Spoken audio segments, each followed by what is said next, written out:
So, hello guys, good morning. Gagawa nga pala tayo ngayon ng DIY frame. Ayan. Bali, ang frame na to is lalagyan ng bouquet.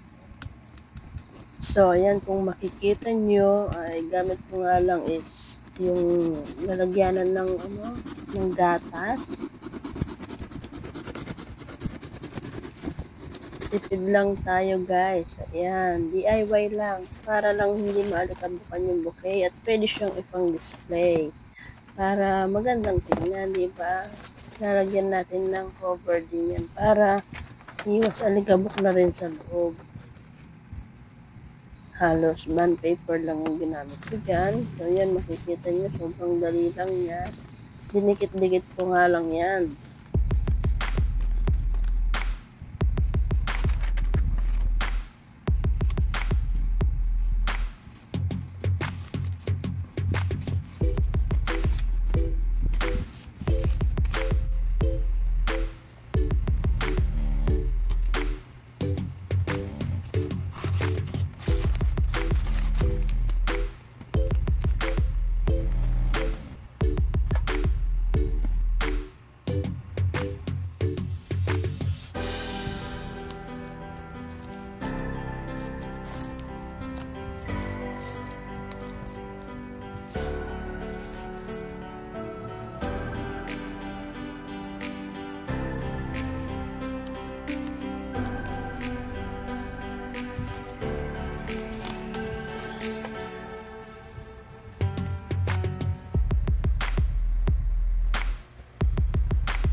So, yun lang guys. Thank you for watching. Bye!